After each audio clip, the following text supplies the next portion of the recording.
Welcome बच्चों। तो एक क्वेश्चन सॉल्व करते हैं और ये क्वेश्चन आईटी जेईई मेन 2025 में पूछा गया है।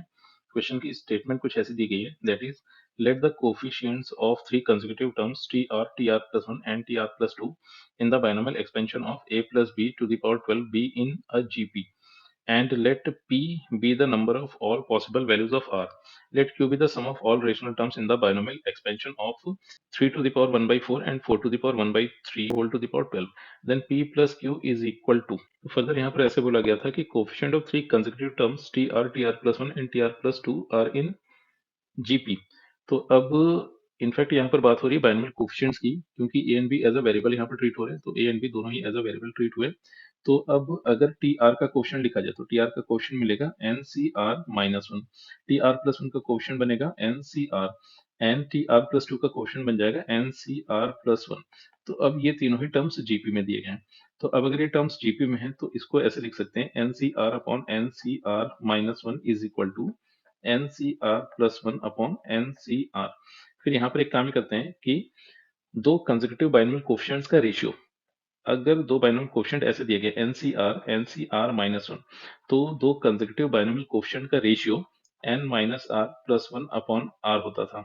तो अब जैसे ही इस फॉर्मूले का यूज यहाँ पर किया गया तो लेफ्ट हैंड साइड तो बन जाएगा n minus r plus one upon r, और राइट हैंड साइड पे अगर देखा जाए तो आर के प्लेस पर आर प्लस वन इनफैक्ट दिया गया, तो इसको ऐसे लिखा n minus r plus one upon r. तो इसे अगर सिंप्लीफाई करें तो यहाँ पर n minus r plus one upon r, और ये बन जाएगा एन माइनस आर और माइनस वन प्लस वन, तो ये कैंसिल हो गया, वन से वन और डिनोमिनेटर में मिला आर प्लस वन। तो फर्दर अगर इसको सिंप्लीफाई किया जाए, और इनफैक्ट यहाँ पर एन की वैल्यू 12 दी गई थी, तो एन की वैल्यू को पुट कर देते हैं, तो ये बना 12 minus r plus one upon r, और फिर 12 minus r upon r plus one. तो सिंप्लीफाई कर बनता 13 minus r upon r is equal to 12 minus r upon r plus one. तो फर्दर अगर इसको और सिंप्लीफाई करें तो एक काम ही करते हैं, क्रॉस मल्टीप्लाई कर दिया, तो जैसे क्रॉस मल्टीप्लाई किया तो 13 minus r times r plus one, और राइट हैंड साइड पे बना 12 माइनस आर टाइम्स आर। तो फर्दर अगर इसे सिंप्लीफाई करें तो लेफ्ट हैंड साइड पर बनेगा, सबसे पहले तो ये आ गया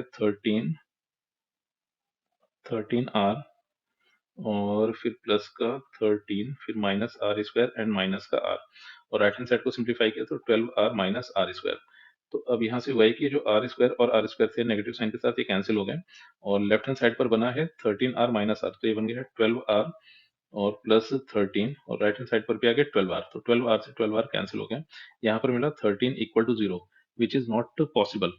तो इसका सीधा सा मतलब ये हो गया कि आर की ऐसी कोई भी वैल्यू एग्जिस्ट नहीं कर रही है जिसके लिए ये जो तीन कंसेक्यूटिव टर्म्स हैं इनके कोफिशिएंट्स जीपी में गिवन हो। तो इसका सीधा सा मतलब ये हो गया कि पी की वैल्यू तो बन गई है जीरो, तो p अपने को मिल गया है यहाँ से जीरो। अब फिर कह रहा था Q be the sum of all rational terms in the binomial expansion. अब जो सेकंड बाइनोमियल एक्सपेंशन दी गई, सबसे पहले तो उसका जनरल टर्म लिख लेते हैं।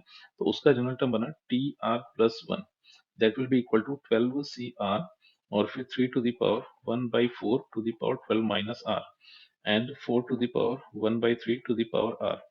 तो अब बात यह है कि यहाँ पर अपने को sum of all rational terms evaluate करने थे। तो अब रेशनल टर्म्स यहाँ पर तब देखने को मिल रहे होंगे जब ये और ये दोनों ही रेशनल क्वांटिटीज बन जाए। इनफैक्ट ये तो अपने पास इंटीजर क्वांटिटी दी गई है, तो 3 और ये 4 के साथ में ये जो टर्म्स बन रहे हैं ये रेशनल होंगे, तभी ओवरऑल जो अपने पास टर्म्स मिलेंगे वो रेशनल टर्म्स बने होंगे। और ये तभी पॉसिबल है जब 12 माइनस आर ये 4 का मल्टीपल हो जाए, और साथ ही साथ आर यहाँ पर 3 का मल्टीपल हो जाए। तो अब 12 माइनस आर 4 का मल्टीपल है तो ये 0 बनेगा, 4 8, तो इस तरह से आगे बढ़ रहा होगा, और फाइनली अगर इसकी वैल्यू देखी जाए तो ये 12 के इक्वल जाएगी, मतलब 0 4 8 एंड 12 ये बनेगा। और अगर r को देखा जाए तो r 3 का मल्टीपल था, तो ये बनेगा 0 3 6 9 एंड 12। अब यहाँ से मतलब r की अपने को ऐसी वैल्यू चाहिए जो कि दोनों कंडीशंस पर साइमल्टेनियसली ट्रू हो। तो अब अगर यहाँ से देखा जाए तो पहले वाली कंडीशन से, मतलब इसको और 12 को अगर साथ में उठाया तो यहाँ से r की वैल्यू जीरो मिली, तो यानी कि r की एक वैल्यू जीरो एक्सेप्टेबल है। और फिर अगर 12 माइनस आर को जीरो से इक्वेट कर दे तो r की वैल्यू 12 आ गई, तो इस तरह से r की वैल्यू 12 भी एक्सेप्टेबल है। तो 0 एंड 12 ये दो वैल्यूज एक्सेप्टेबल है। उसके अदरवाइज अगर देखा जाए फर्दर, इसके अदरवाइज कोई और वैल्यू देखने को नहीं मिल रही होगी। तो इसका सीधा सा मतलब ये हुआ कि सिर्फ और सिर्फ r equal to 0 and r equal to 12 के लिए यहाँ पर रेशनल टर्म्स बन रहे होंगे, और इनफैक्ट यहाँ पर सिर्फ और सिर्फ दो रेशनल टर्म्स बन रहे होंगे। तो अपने को इन दोनों ही रेशनल टर्म्स का सम चाहिए। तो अब इसका सम इवेलुएट करने के लिए r की वैल्यू का यहाँ पर यूज कर लेते हैं। तो पहला रेशनल टर्म बन रहा है 12c0 और फिर 3 to the power 12 minus 0 upon 4, फिर 4 टू द पावर 0 बाई 3। फिर नेक्स्ट टर्म बन रहा था 12c12 और 3 to the power 12 minus 12, division में आ गया 4 and 4 to the power 12 by 3। तो इसको अगर सिंप्लीफाई करें तो यहाँ से 12c0 तो 1 बन गया, और ये मिला 3 पावर 3, फिर 4 पावर 0, ये तो 4 पावर 0 बन गया तो वो 1 हो गया, तो पहला टर्म मिला है 3 पावर 3। फिर अगर 12 से 12 को देखें तो ये 1 बन गया है, ये 1 बन गया है, फिर ये बन रहा है यहाँ से 4 टू द पावर 4। तो अगर इसको सिंप्लीफाई किया जाए तो ये बना 27 प्लस 256। तो इस तरह से p प्लस क्यू को लिखा जाएगा, p की वैल्यू 0 थी तो बन गया 0 प्लस 27 प्लस 256। तो इसको अगर सिंप्लीफाई करें तो ये मिल जाएगा 3 और फिर 1, तो 358 283, एंड यही इस क्वेश्चन का आंसर है।